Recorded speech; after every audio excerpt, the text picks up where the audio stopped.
idea is not monopolized. आप लेके जाओ वो idea, but don't forget the framework that we want to look at every child. If you want to bring sanity in the community with victims, you need to do something with children. This is like an aha moment you're sharing with us. You need to be where people need you the most.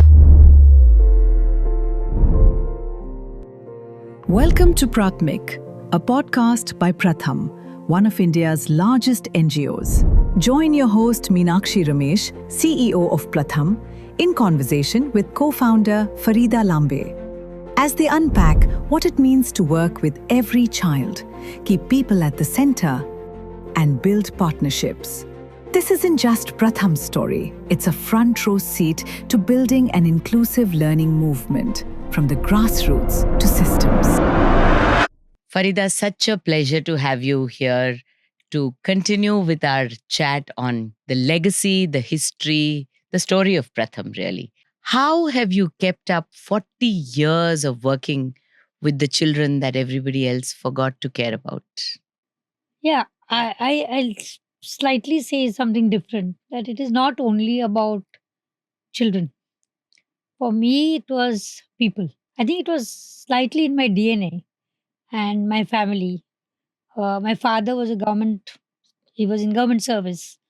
He was an IS officer, but he had a lot of work in rural areas. Okay. And, in those days, Meenakshi, you'll know that we were not looking at high salaries. Whatever salaries people were getting, we were very content. Those days, ambassadors were very Sought common. after. And we were two brothers, two sisters, and we asked him, we don't have an ambassador. Well, how about getting an ambassador? And he used to always tell me and tell us that look down. Don't look up. Lots of people Wow. who are doing worse than you. And I think that has stayed with me forever and ever. So coming back to your question about children, I think it's not that I was not emotional. I was very emotional.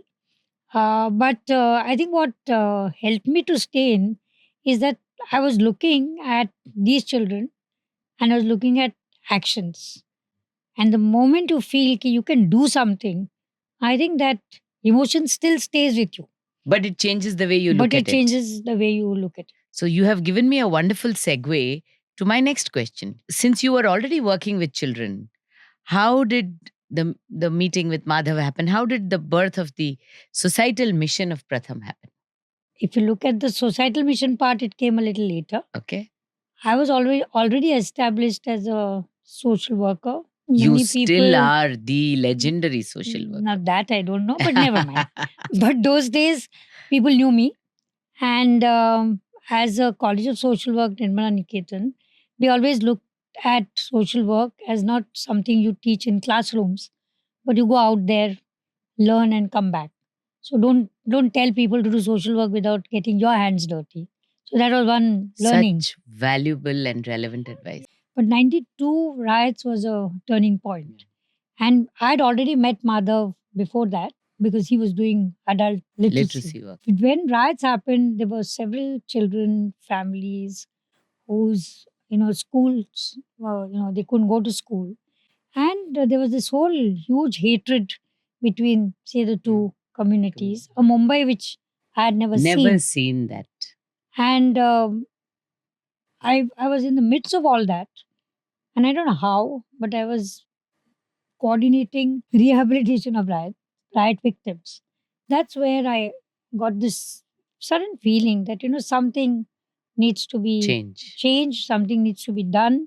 And I've always seen Meenakshi in disasters because that's another thing that I have in my career of so many years. I've been in the midst of all national or state calamities. You have contributed in the most amazing ways in inspiring people to work at the forefront. Yeah. So having said that, please continue. I won't say I was alone. I was with my team of students. So one always saw that you need to be where people need you the most, and that was one learning. And you can't just say no, never mind. that's Direct not the your-" efforts and sit Yeah, back. and It never doesn't mind, and work. don't say that you don't have to do anything. So I think I was fortunate enough to get all that experience. And that's when when riots actually happened, I decided that must do something. Mhm. Point which I was making, that all these disasters, one common thread that I saw, is that if you want to bring sanity in the community with victims, you need to do something with children. Ah. So in This is like Kutch, an aha moment you're sharing yeah. with So us. like in Kutch, we started 92 tent schools, tent Mhm. schools. Yeah, There's nothing there. because there were no buildings There's left. nothing left, right? We did the same thing in Latur. And what was the learning for us is that the moment we started that, children when started going to those tent schools, so two things happened. Children got into a routine. Mhm. And you'll agree with me that if in a family disaster or death in the family, first thing you do is you send children to school Yes. because you want some kind of Some a sense of routine, normalcy to come normalcy back. and routine.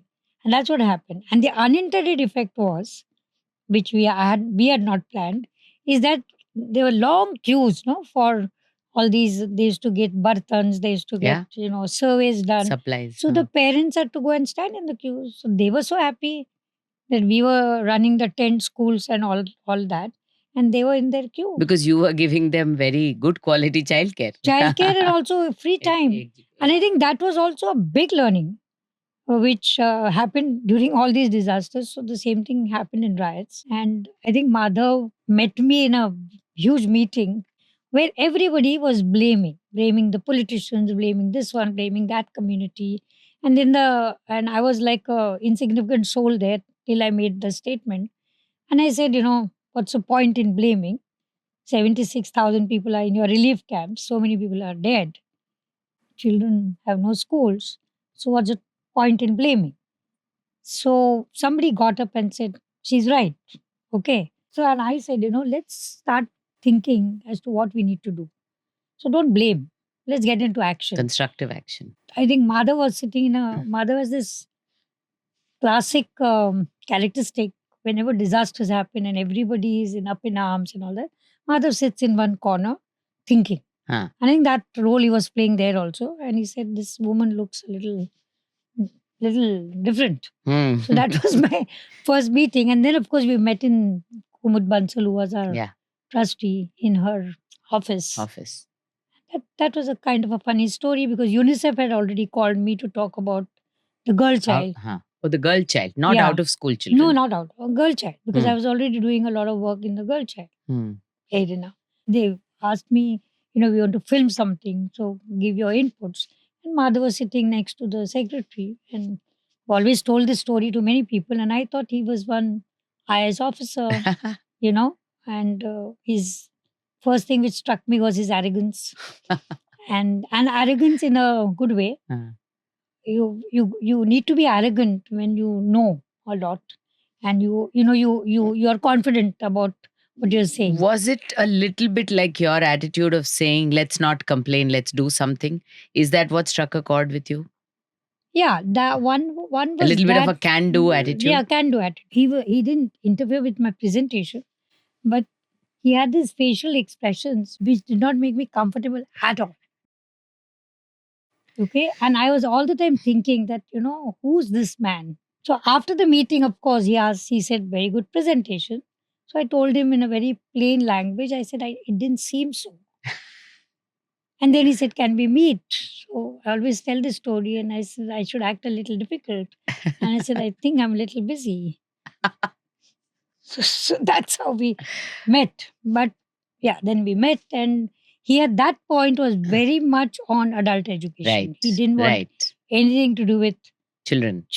and primary education. Yeah. And coming back to the vulnerability, he had a show going on, TV show, and he was interviewing some children from the street. Hmm. And he was not interviewing me, but he was interviewing those children. And there are two questions he asked. One question he asked that child who was from the street, Hmm. कि आपका घर कहाँ है? Hmm. So the child told him कि पूरा आसमान हमारा घर है. And Madhav was a little struck. What kind of answer was that? After 10 minutes, another question he asked, which was, घर की याद आती है क्या? And that child retorted and said, आपको क्या लगता है? आपको क्या लगता है? माँ की याद नहीं आएगी? And till today, I haven't forgotten that entire studio. Everybody just stopped recording. Yeah. And Madhav really didn't know what happened. Hmm. And I think that was the starting point where this whole empathy for children. I'm sure all of this weaves beautifully Yeah. into it's almost like the bouquet of Pratham has Yeah. different kinds of flowers, and each of you is bringing a different flower Yeah. to that bouquet. And we are all benefiting from how beautiful the whole organization has become. But I want to ask you subsequently, at least I came on board in 2001 and I had the opportunity to work with both of you quite closely. And we could all see that you were the yin to Madhav's yang. And, you were both so different in temperament, in working style, in the way you approached a problem. But so, how did that work? Did you have some fights along the way? Did you have some disagreements and then agree to disagree but continue with the work? Yeah, I would say yes and no. First of all, we didn't have big fights, right? Okay. There were no big fights. And I think what helped us from the beginning is that we there was a common chord, as you earlier said, is about dreaming big and sapna to dekhna chahiye. The other one, which I think both of us had common, is passion. Yeah. And a kind of commitment that you need to do this. And the other one which worked was tremendous respect for one another. Yes. I think that has worked beautifully. And that I think is a living example Yeah. of the two of you to the rest of this Yeah. organization. Yeah. So it was so much respect that he knew what were my strengths, and I knew what were my weaknesses also. With Madhav, what I learned, and what was very important, that and this also was a common thing with social work theory, that you partialize the problem. Mhm. Okay, you don't get overwhelmed with the whole By the problem. bigness problem. of it. And so in one of the first meeting of Pratham, because Bombay is divided into 24 wards, and we had a survey, and we had numbers like, of 2.5 Huh. lakh children out of school, out of that rapid survey which we had done, which UNICEF had asked us to do. And everybody said, oh my God, so many children out of school.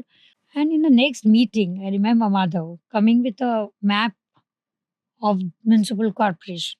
And he had dotted, because with that time we didn't have mobiles, we didn't have any of this. All He this dotted in fancy the thing, huh? markers, A ward, where our office is. And for example, where we are sitting just now, the M or North. N? M North. M North was 72,000 children out of school. And A ward had something like 683, right? B and C ward had hardly any children Yeah. out of school. Okay? Yeah. And just that map, it took exactly 3 minutes. I still remember. Huh. And within those 3 minutes, the trustees changed their minds. And so what I'm trying to get at is that, and I learned it from, and even in social work, you always talk about part vis-a-vis the whole. Yeah. So you look at the whole, but look at also how do you divide it into parts so that you get That seem manageable. yeah, and also low hanging fruit. I Yeah. think that was the common thing between us. Also, I think it was very, very important for us to be not only visible that we have Yeah. done it, Mhm. but also to say that this is feasible, this is doable. Correct. you By know, us or anybody else. by anybody. Mm. And I think that was my starting point, even when engaging much more with him. And I said, yes, one can work on scale with Madhav, and we were there to stay. The other aspect, which I don't think we have shared it so much, but I was working in the College of Social Work, Mhm. as a Mhm. full-time vice principal. Madhav was deputed from, by the government of India. Yeah. And when the UNICEF report happened, Madhav was still free in terms of he had not gone back to his college. And there was a question, who will lead this initiative, who will lead Pratham? And And right in the room with the former chairperson, Sharad Kale, UNICEF, Richard Bridle, right in the room, they asked us, who do you think? And there was this one school which was saying Farida should, uh, lead it, not because of anything else, but that Farida looks a little more, what, adaptable Hmm. and a little soft. So I think there was one thing there. And as soon as somebody said that, I said, Madhav, all of us, many of us said Madhav. And I think that Madhav may not agree, but I think it showed Madhav that, here none of us, not me, I was not there to For get the power. glory or the power. Power. It You was were very in for the obvious. cause. Yeah, it was very obvious choice. Means if he was not there, this would not have happened. But I owe Farida, for you to have said it so spontaneously in that moment, I think that shows something. That shows the respect you had for each other and the fact that you were both so mission aligned that it did not need any deliberation for you to no, say, okay, let me adjourn this room, let me go back and discuss. no. It just happened. And therefore, I think, and the basic thing was that we are there for a reason. We were not there for money, both of us, and I think we were quite content in wherever Mhm, our mhm. families were.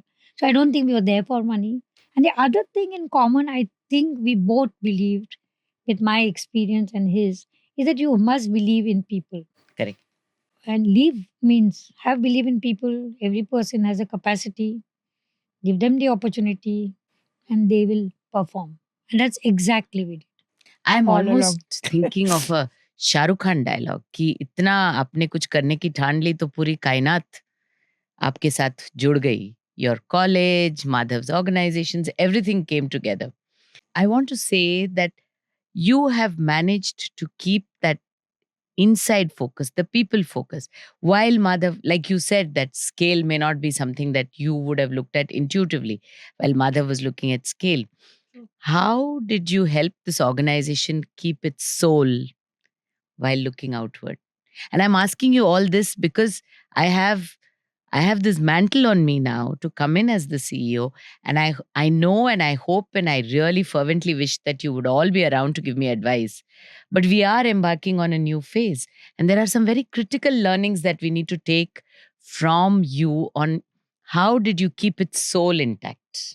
And how do you make sure that a 15-member organization and a 5,000-member organization has the same soul? Yeah, I think that's a difficult question to answer. I think one reason is that we met the right people. Hmm.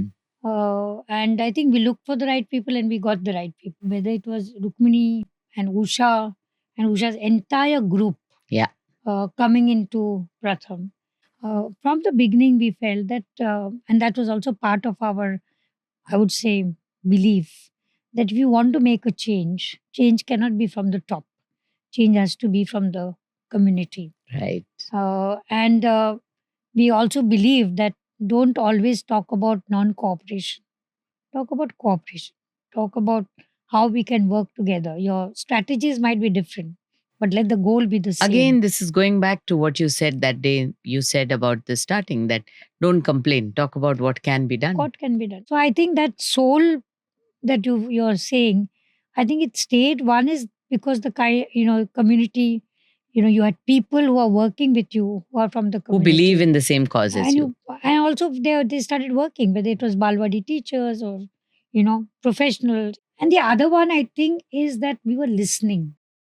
I think it's not an advice to you, but one of my No, I greatest value it. yeah, so one of my greatest I would say quality has been listen. Don't give advice that you keep giving solutions even Mm. before asking. So I think that helped even today to keep the soul. The other one, which I think it's a big learning, is that the community whom you work with or people whom you work with, whether they're under resourced or even our youth in the skilling, I think all of them have a mind of their own. They understand, and what they don't understand, the why the always say this, that they don't understand why poverty. That you can tell. But what is poverty and what is experiencing having no toilets and having no water? You and me, we have not We never experienced. know. They will Huh? know. It is a lived experience So, for them. so optimize that and try and listen to what they are saying. So simple things like when do you call your parents meetings?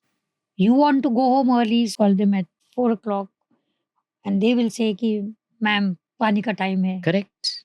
So if you don't listen to these nuances in the community, I think we don't do things. Yeah, and I think that has helped us to be grounded. Another thing I think which Madhav and I believed is that maybe nowadays it's a little negative that we didn't talk much or publicize much about our work. And You're today right. It can be today today it can be seen today differently. yeah, and today everybody says that you all have made a big mistake.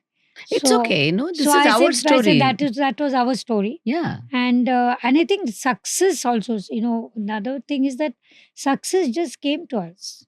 And again, I remember Amir Khan's dialogue that don't run after success, it'll come to you. Hmm. If you have your strategies, it comes. And I think Jhak that's maar ke piche aayegi, he said. and that's exactly what happened to Pratham. So, whether we started in Mumbai and the way it expanded from Mumbai to Delhi to, All over. all over Baroda, everybody. So it became an individual ownership. So Hmm. the thing is that mother always said, "Ye soch hai," Hmm. right? It's our idea. Hmm. And the idea is not monopolized. आप लेके जाओ वो idea. But don't forget the framework that we want to look at every child. And I want to that's- pick yeah. on this thing that you said, ye hamari soch hai. When was it that you two looked back on your journey and realized that this soch had become this institution? And what were your reflections at that moment? I think that was a time when we thought of, everybody said it's a movement, it's a societal mission. We still call it a societal mission. Yeah. But I think it was way back, when Mr. Vagul entered the scene and we were looking at our urban model of Mumbai being going to places. And then Pratham USA, Pusa happened, right? We also decided that we'll go more into rural areas, Read India. So I think it kind of evolved, Yeah. right? And I think one of the good parts of Pratham is that we've stayed relevant.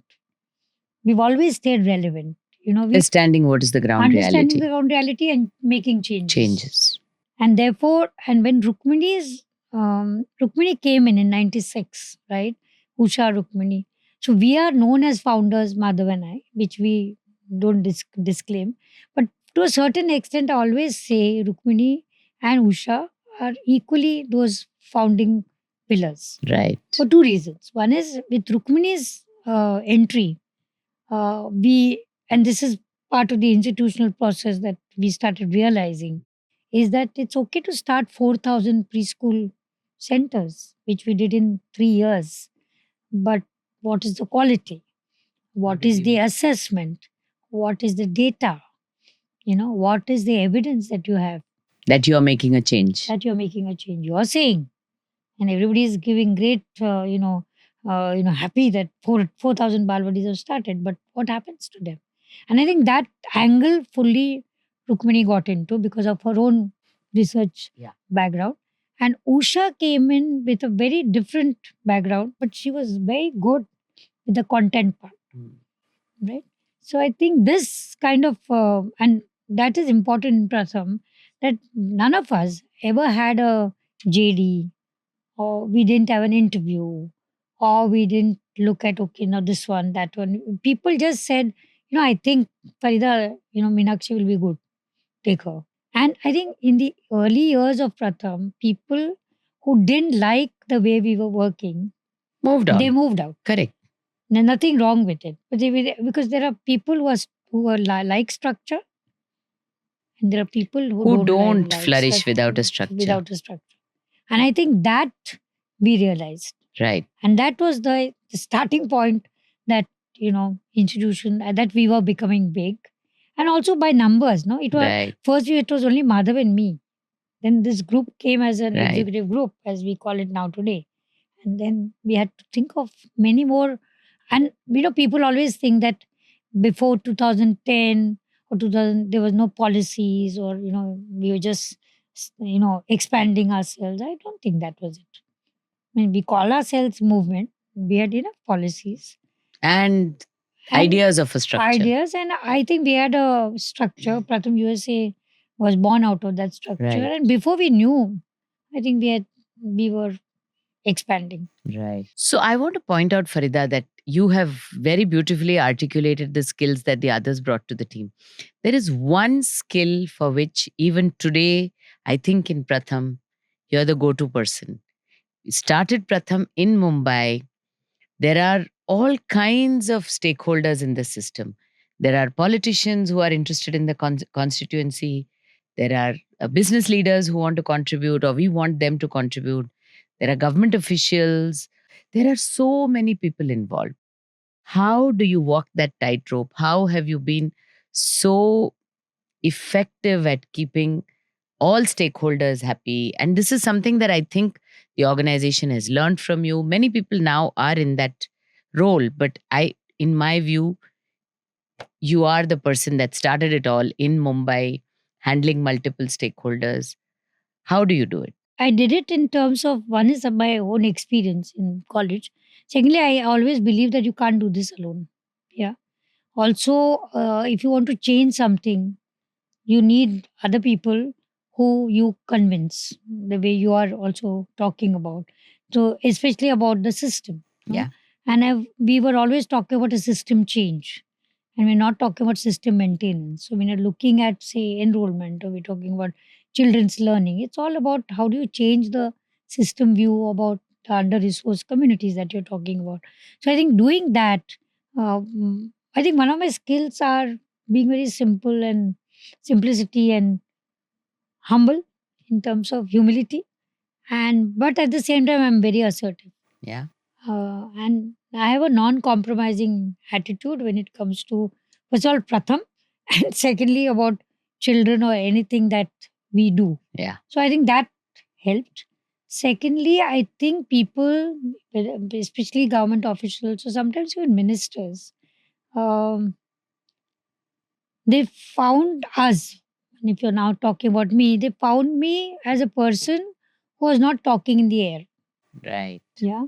So it was, I was talking with evidence, I was talking with data, and I was always giving a solution. And I still, till today, I believe this that you can't talk about that this is not right and that is not right and criticize, give them alternatives.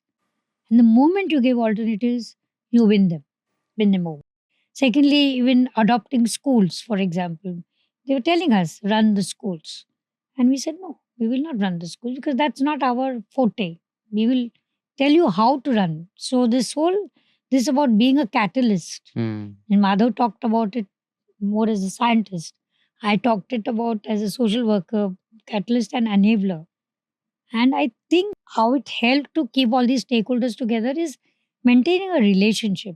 But the other important thing, which I think goes for everybody in Pratham, and especially for me and Madhav, is that we've never gone for any personal favors with any of them. And I think that keeps our respect. Mm-hmm. That you're not using these relationships For for any personal benefit. for personal benefits. And so for us, the cause has always been important. And therefore, even now, when you go to the government offices, they say, Pratham, na, that way. So it has reached a kind of a brand that this Pratham is very good with surveys and they're extremely consistent people. And the other one, which this is my personal, this that I always talk about ourselves as we. So even when you see my eyes, suppose I'm quoted in a newspaper, I'm never criticizing anything because I'm always looking at the other side. And therefore, what happens is that when you're in a seminar, we say we, and then one day somebody had asked me, "Whom do you mean by we?" So I said, "No, government and all of us." So I think that works, and I've enjoyed working with all these stakeholders. I don't know if you realize how many, I'm not going to say, I don't want to say pearls of wisdom because that's very cliched, but there are really some golden rules for running an organization, a societal mission in what you have just narrated. I mean, it's incredible that you're just saying it like it was all in a day's work. But this is really, to me, it's really gold. Hmm. And I'm grateful that you're sitting here with me and sharing all this. Farida, you've told us that you learned from leaders, you learned from the community. Tell us some stories about what you learned from the children. Yeah, plenty. In my previous avatar before Pratham, I was working with women who are commercial sex workers, and it was a project. We started working with the children. And there was a time when about 13 children were ready to go to school. Hmm. And those women came to me and said, we want to we want to admit our children in the school. So I was extremely happy. And Pratham had not happened. It was, we were kind of working on adult education and all that. So I said, wow. And as a young social worker, you feel very proud that we hone wala hai. Hmm. So I said, okay. So we took them to this nearby. The school is right in the community. So we talked to the principal. There were, I think, 5 girls and about 8 boys, and they were getting them admitted. The teacher was asking, the principal was asking them questions. आपका नाम क्या है? Address क्या है? Mummy का नाम, आप, mother का नाम क्या है? All that. And the last question was, father का नाम क्या है? पिताजी का नाम क्या है? And there was a pin drop silence. Hmm. And I, being a social worker, MPhil degree and all that, all my gyan just went to sleep. And I said, oh God. I said, I hadn't thought of this. yeah, and I'd never thought about this. And I said, now what? And the principal said, it's impossible to admit them. Okay. And motivation, their motivation, our motivation, was like, for a minute, it was like called down. Hmm. And pin drop silence. And one mother, young, must be in her 30s, she said, Didi, they used to call me Didi. Didi, आप क्यों इतने परेशान हो? So I said, nahi, I said, we are looking at admission. So they said, she said, tension mat lo. So I said, now what happened? So she said, हम लोग हिंदू है ना, तो हमारे हिंदुओं में कितने सारे भगवान हैं. So I said, फिर? So he said, इनको नाम देने के ना भगवान के, नाम में क्या है? And within those 5 minutes, all those children's fathers came into being. And the principal was so shocked, and I still can't tell you how that moment. I mean, when I talk now, I guess get Goosebumps. And they were admitted in Oh, the wow. in the school, and they were now doing well. They went into good schools. They were nurses Wonderful. and all that. And of course, like very typical Pratham style and all that, we don't stop there, na. So I went back to the education secretary and I said, in your city, there are so many children, and these kind of children don't have fathers, which means they don't go to school. So he said, what happened? So I said, what kind of a rule is this that you must have father's name and all?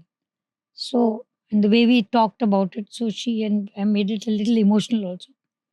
So she said, okay, so give me some months. So in about 6 months, the government resolution came for Maharashtra that for all street children that don't insist on the both parents' names. Wow. And don't insist on birth certificate. And now, of course, in the last so many years, all of us have an option of giving a one parent's name.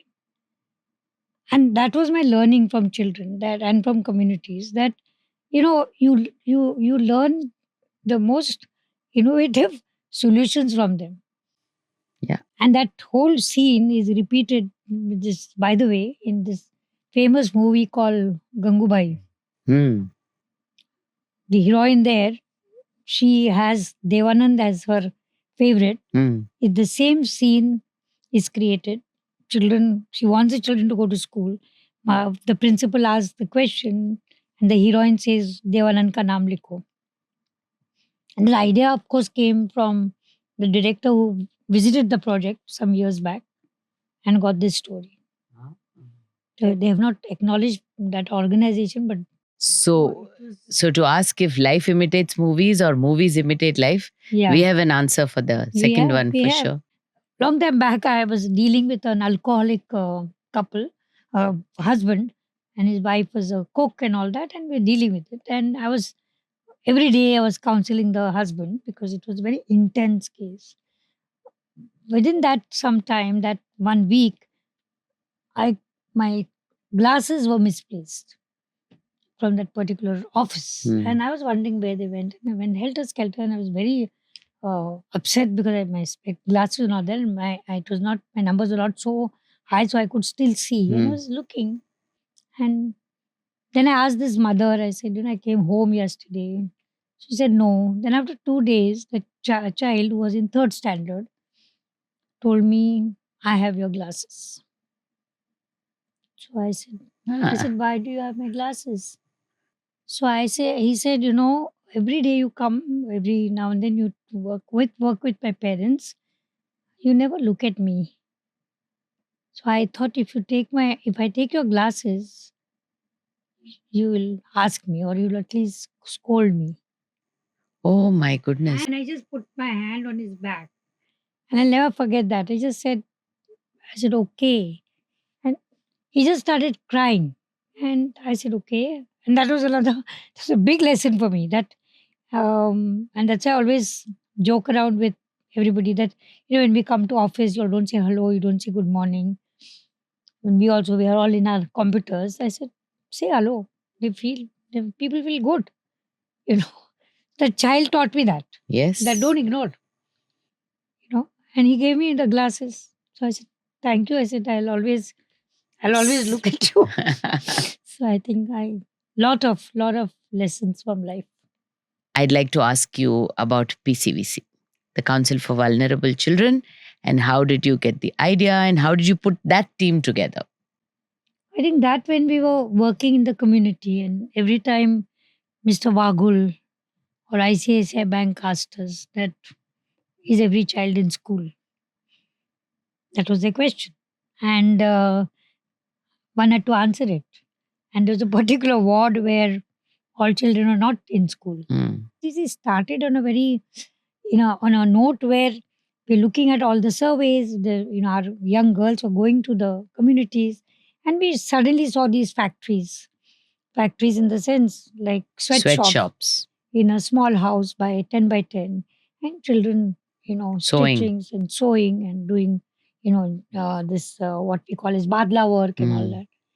And they asked us, what do we do, the young girls? So we said, no. I said, you find out more about and let's do a survey.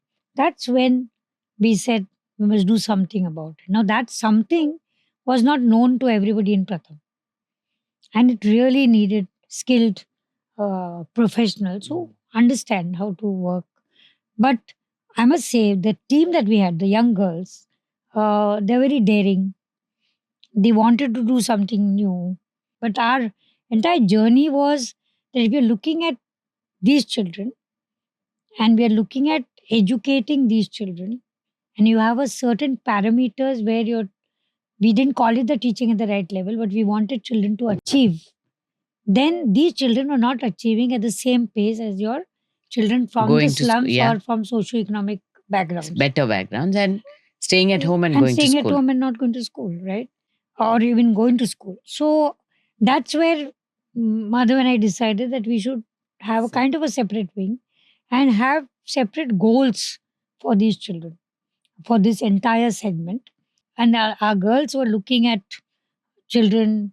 We had to work with the employers. Now, how do you get in the homes or these factories? You can't say that, chale jao yahan se. So these girls used to go and talk to the children, and they started. I said, you start a letter writing activity whereby the children will, start writing letters, and they started writing letters to their mothers or to somebody else. From there, we got stories from where these children came, and we realized that these children are trafficked. They are, trapped into this, which was extremely risk taking. Risky. Yeah, uh, risky kind of an activity. And Mr. Hasit and from JSK, he was championing this cause. One night there was a death of a boy, and he belonged to that one of these sweatshops. And the two such deaths. Huge setback for us, and also it was a turning point. And Sabi, who was our alum, he was um, very passionate about this entire segment of work, and he helped us a lot. And he and me and suddenly felt, what are we doing? What's the point in teaching them education when their basic rights are not even looked at? And to tell you the truth, I just didn't sleep that night Mhm. and 2 nights. And I said something. And we went to JFK, we met Mr. Hasid. And I've never seen him angry. Never seen him angry. He was angry. He said, Faida, what the hell is happening? This was exactly his words. I said, what? I said, what? He said, are we going to continue educating these children? And what is this death all about? And generally. And I feel whenever you get angry, this is again my learning, you want to do something. When you don't get angry and you don't question the system, you don't do anything. We could have left that. We could have ignored it. But he was angry, I was angry, and we were generally saying that, we need to change. And that's how we kind of change our strategy. And we called it PCBC. And we went to, our then Home Minister, former Home Minister, R.R. Patil. And before that, of course, I went to Mr. Sharad Pawar, who was our Agriculture Minister, but their party was ruling. And I don't think I've ever been so, I don't think I was rude, but I was very Blunt. blunt. I said, in your state, I said, people say that there are only 40 children who are in child labor.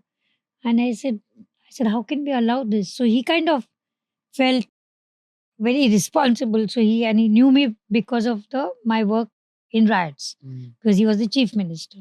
So there was a huge respect. So he said, don't worry, rang up Mr. R.R. Patil there and there, and he said, this lady is coming to you. So we went to him, and R.R. Patil was a home minister.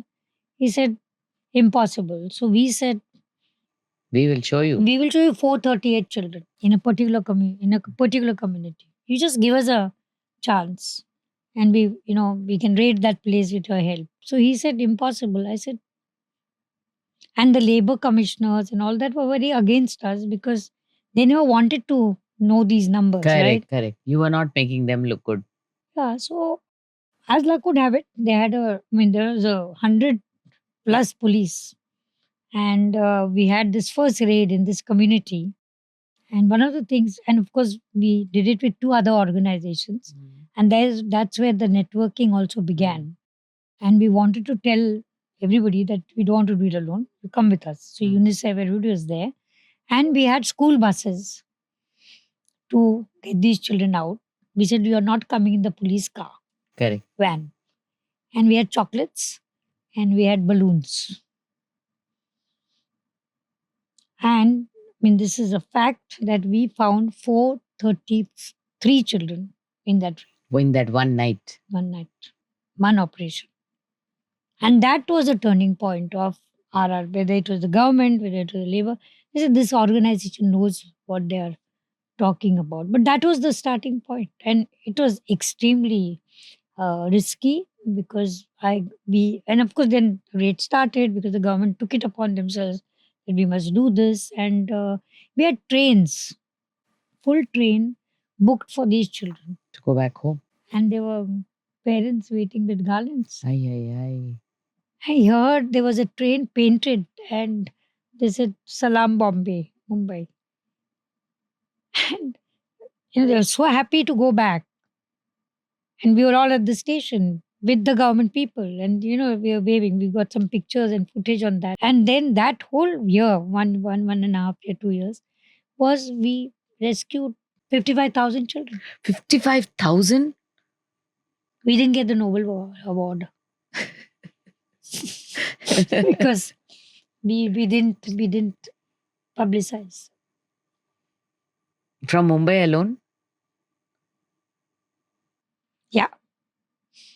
There were bogies and that's where the government helped, that we through this Mr. Pawar and others, the railway ministry was contacted. There was special bogies, so these children felt royal. Special. But point I wanted to make here was that the entire Pratham was growing in a particular way in terms of Chalo Bihar, education,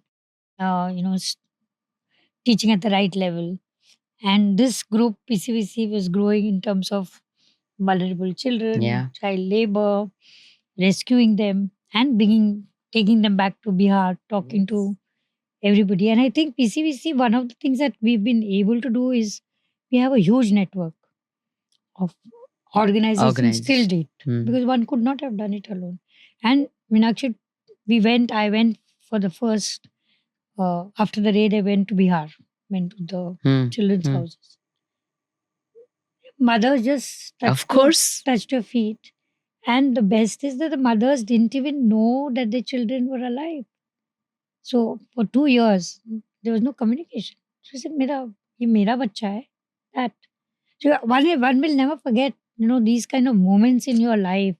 And then I think that is what, whether it is in education, when children start uh, reading, a child doesn't read and he starts reading, or this where you You are able to reunite it. reunite, um, is a life changer for Oh my all of goodness. us. And then what happens is, and I think that is where we are there for 30 years, because I think every success you meet with, you want to do more. You don't want to stop. That's exactly happened with me and Madhav, I think. Madhav included in whatever he did. And I think that worked, and that was a niche I think we created. But if I think in today, none of us, earlier we used to go for raids. I've gone with raids with the minister, with all that, rescued the child. This is a huge procedure which I don't want to bore you with. But now you don't have to. I mean, last 10 years, neither Kishore nor the team has gone for a raid. Our only job is to say that there's a child there, and the labor department Takes looks at care. it. And I think the good part of it is that we were able to convert the practice into policy, because one could, this is a very emotive subject. You can rescue children, you are in the papers, but the question you have to ask is How do that you stop them from how do you coming? stop them from coming, and whether you did the right thing. And there's still a dilemma that whether rescuing is really the option, because sometimes livelihoods, family, Poverty. poverty. How do you? What do the children do? How do you just send them back? Hmm. So I think that's where we again changed our strategy very quickly. That we will not leave this, and therefore half of PCVC people started working at the source Yes. areas, and I think that helped us. Plus, mapping that Where are they coming from? where are they coming from and which industry, which nobody had done. So for me, it was a great achievement that I was doing what I wanted to, and I was also trying to mainstream these Yeah. children with. Yeah. No, I think you completely underestimate the tremendous impact you've had, Farida. It's extraordinary. Just hearing the story from you, like you said, gives me goosebumps. Yeah. So, what is your vision, your dream for PCVC as we go forward? I think one thing I must say that PCVC has the people whom I have. I think I've been successful in having very good leaders now. I really don't have to do day to day work, values wise, everything. I think it's all there. So I think Set. and I think I take some credit that I've been able to create all these leaders, Mhm. everywhere, wherever I've worked. So I think one of my dreams of PCVC, and which we've already started doing, that while child labor as a issue has kind of reduced in Maharashtra, protocols are there. The child labor law has been changed, and I'm not saying it's only us, but mainly We it were was among us. those who Yeah, contribute. and I think and I was on the committee, so Hmm. it was able to, bring your experience to the policy, which we've always done. So that is one of the good mainstay of Pratham. So and now we are looking at livelihood. We are looking at family assistance, because what we are saying is that you can't only rescue a child. Correct. So you need to give him education, and you have to also give him The safety net, enabling yeah, ecosystem, as and they call safety it. net in the with the family, and also start these centers whereby children can come and not only talk about their problem or child labor, but now the newer problems which are coming up, missing children, girls, because of the smartphones. Oh, you You mean have the lot of girls coming, cybercrime? cybercrime, and girls who are in adolescent age group. Hmm. Nowadays, we get a lot of girls who run away from their homes, and we find them in Mumbai Hmm. at in the train, or at the train stations where they said कि मेरे को एक लड़के ने बुलाया है, and they've run Or away from their homes. yeah, or they've come to become a film star. Yeah, no, it's not film star. It's just love. Most is Ishq. marriage. हाँ. Yeah, ishq हुआ है, Hmm. and they Oh, come I didn't with. realize it had become such a big. It's a big issue now. It's a huge issue. And that's one of the thing, one of my, I'm not saying dreams, but one of the aspirations for PCBC is that we are talking about technology all the time, right? Means we are saying that digital technology. I'm saying, and we are saying that how can you use this technology for these children, which does not make them unsafe. Mhm. I'm not putting it properly. In the sense, unsafe in the sense that they're using this technology for the wrong reasons.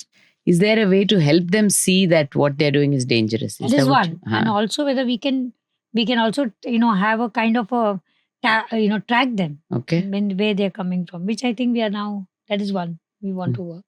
Secondly, I think what we all feel is that where communities are vulnerable, and let's, as Pratham also, we should look at these children and not allow them to get into child labor. So, which means that education is one of the things that we have, and our communities. But And I not only think the child, then it's talking the about the entire family. community, the family. Yeah. And I think what we've done, one is working very closely with the governments. So, whether they are social protection schemes, we've been able to access that so that the children who are vulnerable and parents feel, because I'm poor, I'm sending my child to work. That doesn't happen because there are many social protection schemes now. Yeah, yeah. So do that. Plus, you try and help with the government, and with whether there are shelters or whether there are schools where the children can go to. I think we are getting there. And Wonderful. there is a dream, in the sense that my dream is that we should not have any of these children who are vulnerable. Yeah, And it's the same thing for, I would say, the disability. yeah. I wanted you, Farida, to share with us a little bit more about the Enable initiative. When you told me about it last week, I thought that that line was very poignant. You said, when we say every child in school and learning well, why not children that have some challenges? And is it not our responsibility to ensure that we give them whatever it takes to surmount those challenges? Yeah, I think I believe in this, that every child has a capacity. And as Pratham, we've always believed that everybody needs to have an opportunity. No? And you really go by the constitution, we are saying equity, Yeah. equality, justice. So these are all high sounding name terms. But I think Pratham, we've been doing this. If you really look at Pratham's all 30 years, Yeah. We have looked at all the children, and mainly we have worked with under resourced. So I think this particular group, which is the children with special needs, or you call them children with disability, are somehow neglected, not only by us but by society. Uh-huh. And I think they are fending for themselves. And I think we got into working with them about 10 years back when we were looking at NIOS, National Open Yeah. School. And when this right to education happened and children have started going to formal school, we said, why don't we do this, National Open School scheme for children with special needs? So I think we've come a long way. Hmm. And these children are there right in the communities. When we are doing our learning camps, with 20 children, Yeah. you will ask any of our instructors, they At will least- say at least 5 or 6 children. Yes. हमको समझ में नहीं आ रहा है उनका क्या करना है. Now that thing which they say समझ में नहीं आ रहा है is an important, I would say, a kind of a signal for us. The other one is, I think, with all the developments and the external, I would say, external landscape, whether it is the government in the new education policy, whether it's the prime minister or everybody is now talking about children with special needs. And the reason why this has happened, with my understanding, Meenakshi, is that 70s में there was a lot of emphasis from the government on infrastructure कि सब बच्चों को bathroom होना चाहिए, toilet चाहिए, clean water चाहिए. 90s happened, they started talking about deep dive into tribal blocks, blocks which were completely marginalized, get into that. Then this Girl child. girl child, right? And now it is children Divyang, as they are called, or Mhm. disability. Mhm. So I think we are also, as Pratham, we are in line with the government of India. Sarva Shiksha Abhiyan happened. They were talking about every child. We were also talking about every child. So I think we are just now on a good wicket to look at children with special needs. Now I'm saying when you're looking at children with special needs, it's a huge range. So we will not look at everything. We will look at the education part of children with special needs. And that's what we are trying to do.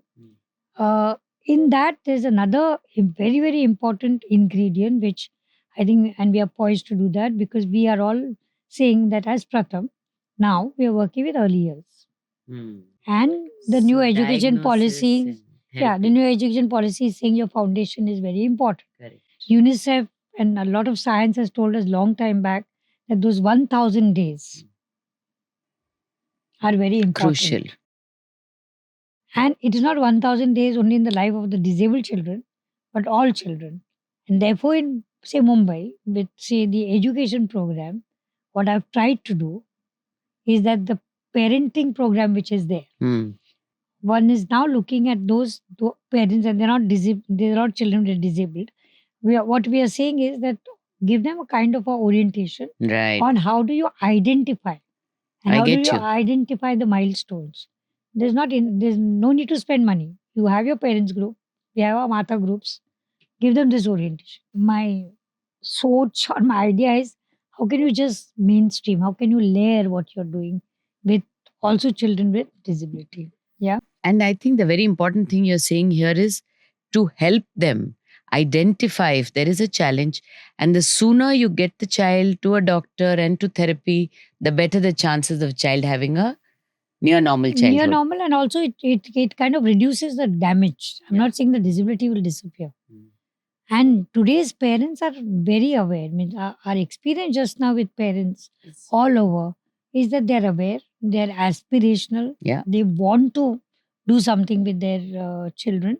And I think with Anganwadis, ICDS, Women and Child Department, 0 to 3 age group that we are working with, 3 to 6 age group that we are working, I think this whole angle of disability, which we are trying at a like a nascent stage, but I would say that nascent stage in terms of the teaching at the right level. But as the enable, we now have a lot of products, manuals, and we now have a lot of partnerships with all national institutions. So I think I think the government is also seeing us as partners who is not running only some services, but who's also doing preventive and developmental Right. work.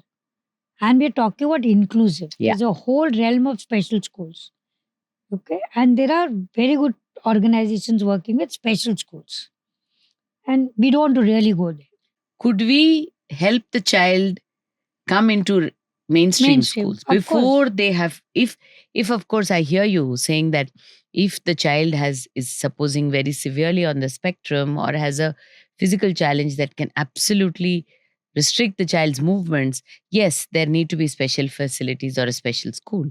But if that child at say a 10 months or a 1 year can actually be pointed to a developmental pediatrician, Yes. and they can do therapy which will make sure the child can even 80-90% get the best out Yeah, of a regular school. Why exactly. not?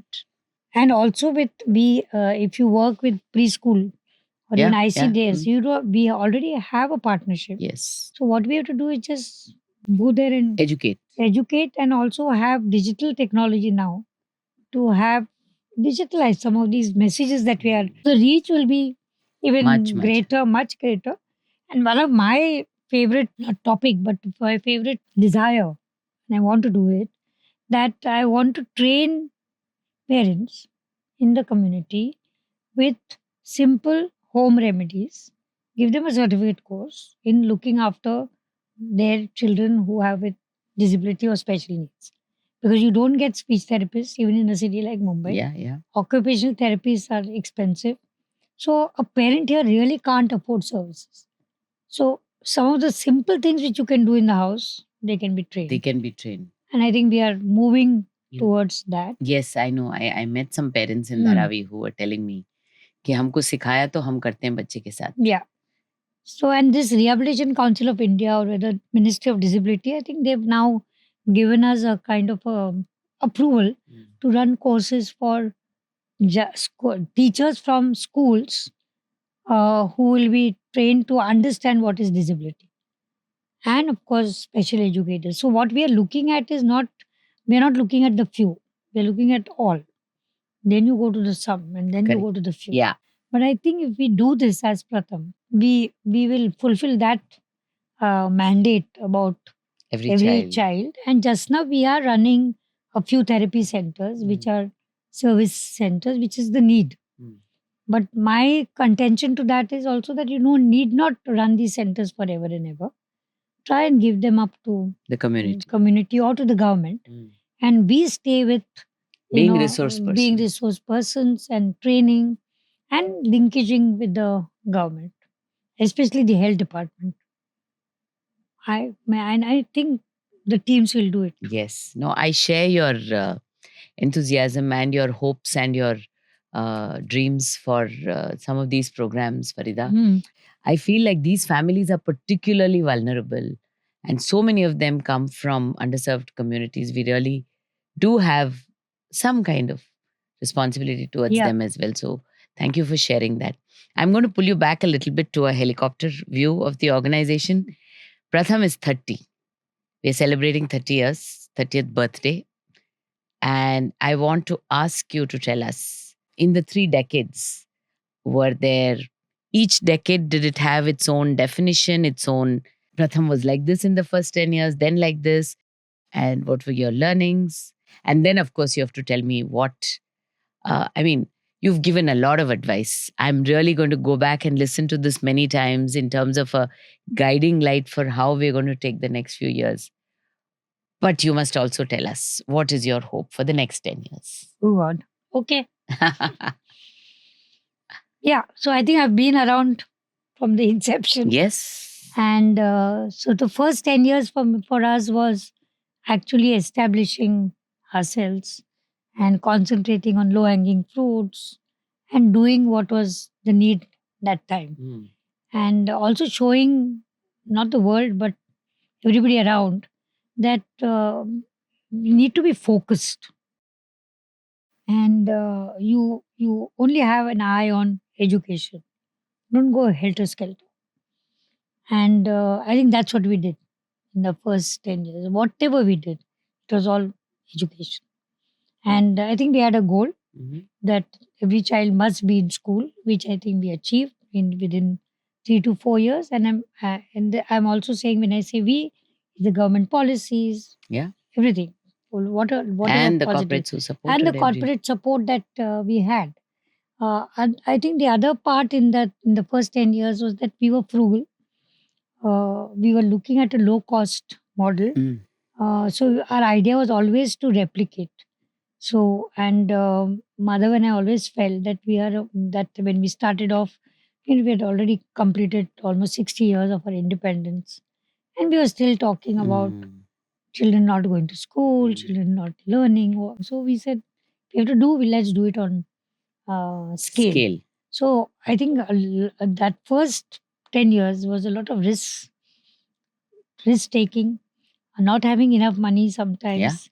Mm. And I think, I'm not saying contribution, but my support or my role in the first 10 years was to establish and also forge To these steady the. steady this, and also forge the relationships, stakeholders, Yeah. donors, UNICEF. See, also, I think the first 10 years we redefined education, in the sense, because there are a lot of educationists who were not on our trust. We didn't have, but the lot of people used to talk about quality. People were talking about the semantics. a lot of time wastage in, what is right education, value education, all that. We didn't care about all that. We just talked about, what is basic, let the child read and write. I think second decade we changed our strategy from Mumbai. We were in many more cities. Plus, I think we went into rural in a big way. Yeah. Read India, and then of course Asar happened, and that Asar was one of the changing, I would say, phenomenon to get education as the main agenda in the country. Yes, I mean, we have lots to talk about Asar in terms of its contribution. But nobody was really talking about quality of education. Everybody was talking about enrollment, and we had already done enrollment. Another nuance, which even was my own learning, which Asar brought out, is that enrollment hai 98%. But when you go to a class of a class of 40 on a Monday morning, you have only 30 children there or 32 children. So from enrollment, they came to attendance, which are, I think, very, very important. And then, of course, the learning outcome. And I think that, and Asar, another one is that Asar was not telling you what to do. They were not giving any solutions. But all our strategies, the way we worked after that, was in keeping with what we were looking at the country, and also what Asar was bringing up. So I think the second decade was all about that, as far as India is concerned. And of course, the big one was skilling. That started actually in the first decade itself. But one evening we were just sitting, all of us, and Madhav said, community has no role models. And he said, they don't get jobs. So we should do something. And it just clicked, and he said, let's do something on skilling. And before we knew, and skilling has really gone leaps and bounds. And that was again a very good innovation in the second decade. So I think what happened in the second decade was to actually start new programs, start also innovations. We went from urban to rural. We started deep diving in, say, whether it was PCVC, skilling, second chance started. I think what happened in the second decade is also funding and entire visibility of Pratham. I would say not as a brand alone, but actually that Pratham is something to reckon with. So whether it was the government or whether it was PUSA, and I must say that PUSA has played a huge role. Yeah. Whether it was Vijay Goradia those times, to everybody else now, tremendous faith in, I would say, Madhav, partly me, and then of course it was Rukmini. And that faith was like, you could see the way they were representing Pratham. So I think that helped. Even our collaborations, even with the governments, helped. And funding also started coming with the Indian corporates. And that's the time when we also started talking about Pratham more as an organization. We were starting to see that now we've got 4,000 people, and something has to be done in terms of the structuring it.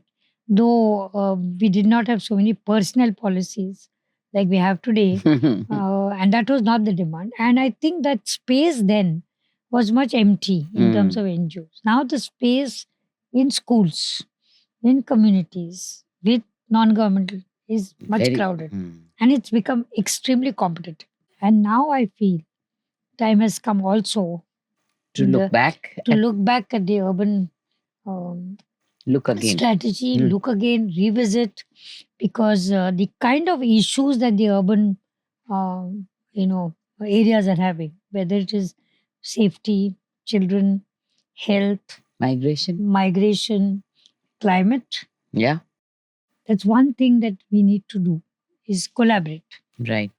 Because there are organizations who would love to collaborate with us. Yes. And there's a tremendous need. Means Mumbai is an example where you really need to work much more in the urban. And it's not only the metro cities. You're talking about the entire Yeah. Tier 2, Tier urbanization 3 process. cities. Yeah, They are saying that by 2050, 60% of India's population will be living Yeah. in urban urban. Yeah. environments So whether you call them the with vertical slums, strained access to water, to sewage, to housing, everything.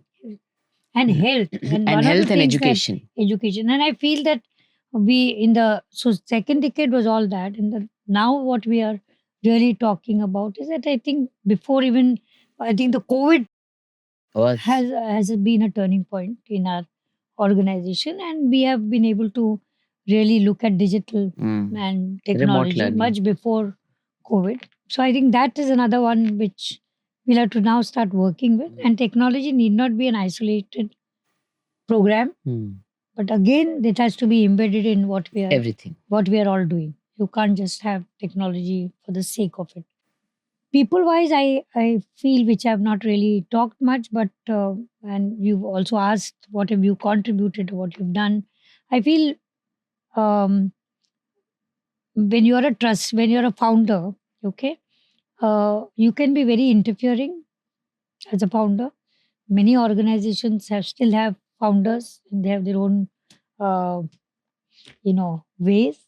I think in Pratham, it has been different. At least I feel that, and each of the founder got a niche, mm, found a niche, and each of the founder also started contributing in his or her way yeah. to actually the processes, and then you kind of do a value add, and if you don't force yourself into day to Another. day work, which you've done enough now, you can then easily be comfortable in all the people related issues. For example, what I'm dealing with right now, whether it Right. is the IC and the working groups and the works of it.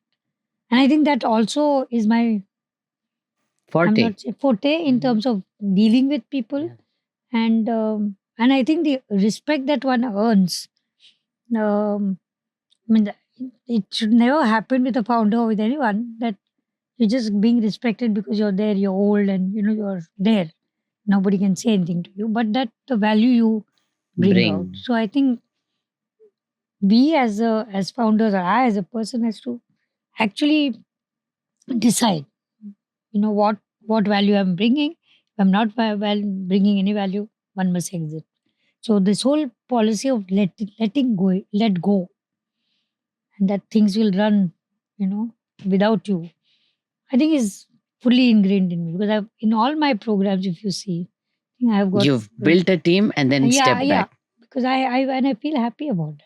I really feel happy when people come to me and we have advice, and I'm there when strategic decisions have been. Sometimes people always say that when you grow, or when you scale, you lose that sensitivity, or you lose empathy. I don't think so, because we will not lose our empathy, because that core is that nothing happens in the organization if you don't have people at the core of your Right. heart. So I think we will not lose that. These are master lessons in leadership. You make it sound so effortless, but this is. I'm going to say that you really distilled for us and for whoever's going to watch this conversation a combined lesson in leadership and humility and empathy. So I think a thank you is very inadequate, Farida, but I really want to thank you very much. I treasure this advice as I step into the new role, as we all come together to take Pratham forward into its next phase. Thank you. I really Thank enjoyed. you, Farida. Thank you so much. Yeah. There's more ahead. Subscribe and stay tuned for the next episode as we continue exploring the stories shaping India's learning movement.